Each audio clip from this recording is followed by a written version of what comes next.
नमस्कार मित्रांनो, आपण पाहतोय आजचा म्हणजेच 17 जूनचा रिव्ह्यू. चला तर मग बघूयात आजच्या या एपिसोडमध्ये नेमकं काय काय घडले ते. तर पहिल्याच सीनमध्ये आपल्याला असं बघायला मिळतं की सावली ओवीला विचारत असते की मला सांग, या घरात तुझे बाबा कोणाचं ऐकतात, ते कोणाच्या शब्दाबाहेर जात नाहीत. आणि त्यावेळी ओवी म्हणते की आजीचं. आणि हे ऐकून सावली म्हणते हो ना, मग आता तू एक काम कर, तुझ्या आजीसोबत जाऊन बोल, म्हणजे आजी ना तुझ्या बाबांना कन्व्हिन्स करेल आणि ते तुला माझ्या क्लाससाठी पाठवतील. आणि हे ऐकून ओवी डोक्यालाच हात लावताना म्हणते की टीचर, तुम्हाला माहीत नाही आहे माझी आजी किती डेंजर आहे ते. अहो, तिला गाणं गुणगुणलेलं सुद्धा आवडत नाही आणि म्हणून तर बाबाने माझा क्लास बंद केला ना. आणि हे ऐकून सावलीच्या सगळा प्रकार लक्षात येतो. ती रागातच तिथे असणाऱ्या सारंगकडे पाहते आणि त्यामुळे सारंग लगेच म्हणू लागतो की असं काही नाही आहे, आईचा गाण्याला विरोध आहे, पण फक्त त्या कारणामुळे मी काय ओवीचा क्लास बंद केलेला नाही आहे. जर ते कारण असतं ना तर मग मी ओवीला कधीच क्लासला पाठवलं नसतं. तिने गाणं शिकावं अशी माझीही इच्छा आहे. आणि त्यावेळी ओवी म्हणते की हो ना रे बाबा, मग प्लीज तू मला अबीरच्या आईच्या क्लासला पाठव ना. हे बघ, दुसरीकडे कुठे मी क्लासला जाणार नाही आणि तुला जर असं वाटत असेल ना की मी गाणं शिकावं तर मग तुला होकार द्यावाच लागेल. आणि ते ऐकून सारंग म्हणतो की ओवी जरा शांत हो, मी विचार करून सांगेल. आणि मग त्यानंतर सावली अमृताला हाक मारून त्या ठिकाणी बोलावून घेते. जेव्हा अमृता तिथे येते तेव्हा ती विचारते की काय गं, काय झालं. सावली म्हणते की वहिनी, तुम्ही ना ओवीला घेऊन घरात जा, मला तिच्या बाबांशी थोडं महत्त्वाचं बोलायचं. आणि त्यावर अमृता ही हो म्हणते आणि ओवीला घेऊन घरात निघून जाते. आणि त्यानंतर सावली सारंगला म्हणू लागते की इतक्या लहान मुलीसोबत असं वागताना तुम्हाला काहीच कसं वाटत नाही. 8 वर्षांपूर्वीसुद्धा तुम्ही तुमच्या आईचा मान राखण्यासाठी तुमच्या बायकोची साथ सोडली आणि आतासुद्धा तुम्ही तुमच्या आईमध्ये आणि मुलीमध्ये आईची निवड करताय. अहो ओवी, तुमच्या पोटची मुलगी आहे ना, मग तिच्या आनंदाचा विचार करायला काय हरकत आहे. आणि सावलीचं हे असं बोलणं ऐकून सारंग डोक्यालाच हात लावतो. तो तिला समजावण्याचा प्रयत्न करत असतो की अगं बाई, हे असं काही नाही आहे, पण सावली ऐकायला तयार नसते. ती रागाच्या भरात वाटेल ते बोलत असते, सारंगलाच दोष देत असते आणि त्यामुळे त्याचे डोळे भरून येतात. सावलीच्या मनात आपल्याविषयी इतका राग आहे ही गोष्टच त्या बिचाऱ्याला सहन होत नसते, पण नाईलाजाने तो काही बोलूही शकत नसतो. सावली आरडाओरडा करत चिडून त्याला म्हणत असते की मी ना तुमच्या पुढे हात जोडते, पण यावेळी तरी तुम्ही तुमच्या मुलीचा विचार करा, तुमच्या त्या आदरणीय आईसाहेबांना समजवा आणि ओवीला पुन्हा माझ्या क्लाससाठी पाठवा. त्यावर सारंग फक्त मान डोलावत हो म्हणतो. त्यानंतर सावली सांगते की मी हे जे काही तुमच्याशी बोलतेय ना, ते फक्त तुम्ही ओवीचे वडील आहात म्हणून, बाकी याचा कोणताही वेगळा अर्थ काढू नका, आता जाते मी. आणि ते ऐकून सारंग म्हणतो की हो ठीक आहे, मी सोडतो तुला. पण सावली म्हणते की गरज नाही आहे, जाईल मी माझी. आणि ती रागातच घरातून बाहेर पडते. पण तिच्या या अशा फटकळ वागण्यामुळे सारंगला मात्र वाईट वाटतं, तो दुखावला जातो. त्यानंतर दुसरा सीन आपण असा पाहतो की सावली परत गुरुकुलमध्ये आलेली असते आणि तेव्हा अबीर तिच्या समोर जाऊन उभा राहतो. तो रागातच म्हणत असतो की काय ग आई, मला न सांगता तू ओवीला जाऊन भेटून आलीस ना, तुला काहीच कसं वाटत नाही ग. पण त्यावेळी सावली म्हणत असते की अबीर, हे काय बोलतोयस तू, मी काय ओवीला भेटायला गेले नव्हते, मी माझ्या एका महत्त्वाच्या कामासाठी गेले होते. तितक्यात तिथे तो व्यंकटेशही येतो आणि म्हणून सावलीला असं वाटतं की कदाचित व्यंकटेशनेच अबीरला हे सगळं सांगितलं असावं. पण तरीसुद्धा ती अबीरशी खोटंच बोलत असते. अबीर तिला पुन्हा पुन्हा म्हणतो की आई, माझ्याशी खोटं बोलू नको, मला चांगलंच माहिती आहे की ओवीचे बाबा इथे आले होते आणि तू त्यांच्यासोबतच त्यांच्या घरी गेली, पण मला का सोबत घेऊन गेली नाही. आणि काय ग, जेव्हा मी काल तुला सांगत होतो की ओवी बरी नाही आहे, ती आजारी आहे, आपण तिला कॉल करू, तेव्हा तर तू काय माझं ऐकलं नाही, मग आज काय झालं.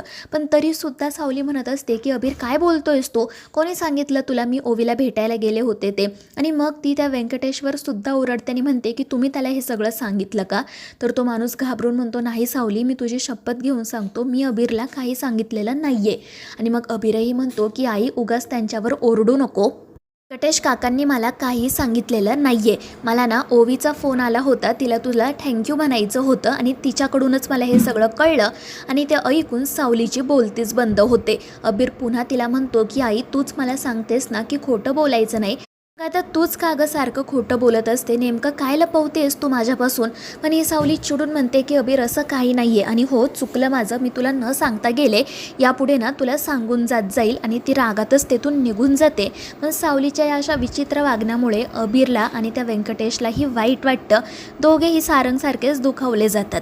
त्यानंतर आपल्याला असं बघायला मिळतं की अमृता ओवीला झोपवून बाहेर आलेली असते. सारंग तिथे असतो. अमृता त्याला विचारते की काय रे, सावली कुठे गेली आहे. आणि त्यावेळी तो सांगतो की ती गेली वहिनी निघून.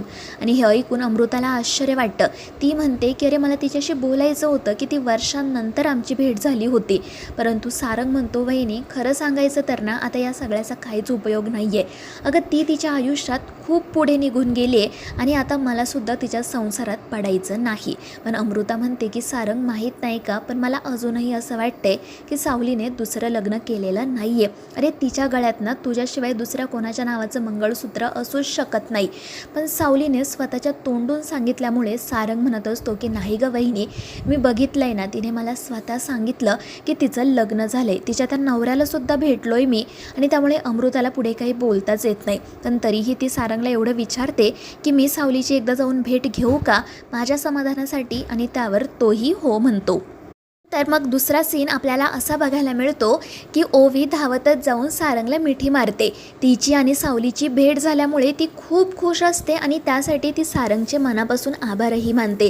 आणि त्यावेळी सारंग हसतच म्हणतो की वा गं, आता उतरला का तुझा ताप. तर ओवी म्हणते हो बाबा, मी आता अबीरच्या आईला भेटले ना त्यामुळे मला खूप बरं वाटतंय. आणि मग त्यानंतर ते दोघे असेच एकमेकांशी गप्पा मारत बसतात.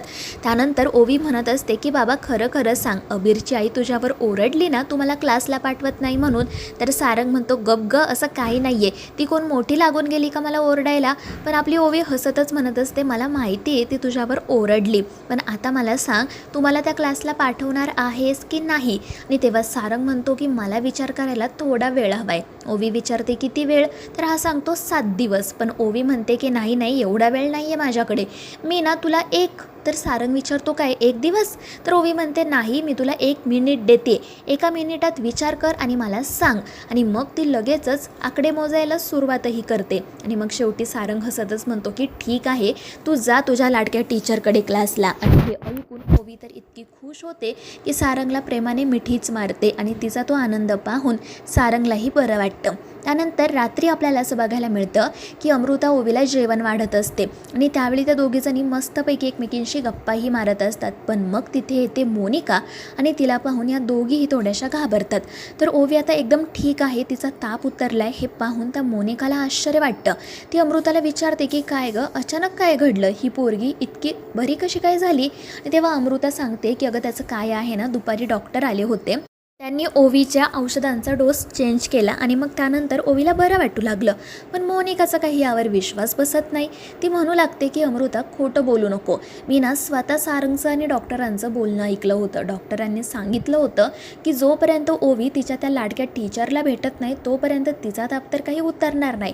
मग अचानक ही बरी कशी काय झाली. आणि तेव्हा अमृता वैतागूनच म्हणते की मोनिका जे खरं आहे तेच मी तुला सांगितलं, डॉक्टरांनी तिला वेगळ्या गोळ्या दिल्या आणि म्हणून तिला बरं वाटायला लागलं. तुला विश्वास ठेवायचा तर ठेव आणि नसेल ना ठेवायचा तर नको ठेवू. आणि त्यामुळे मोनिका म्हणते की ठीक आहे बाई, ठेवते विश्वास, उगाच चिडचिड करू नको. आणि मग त्यानंतर ती मनाशी म्हणू लागते की ही अमृताना नक्कीच माझ्यापासून काहीतरी लपवते, या घरात ना कोणीतरी येऊन गेलंय आणि मग ती तेथून बाहेर पडते. तर अमृता ओवीला सांगते की हे बघ ओवी बाळा, तुझी टीचर इथे आली होती, ते कोणालाही सांगू नको. त्यावर ओवी म्हणते हो ग काकू, मला बाबाने सुद्धा हे सांगितले, तू काळजी करू नको. त्यानंतर आपल्याला असं बघायला मिळतं की जगन्नाथजी सावलीसोबत याच विषयावर बोलत असतात.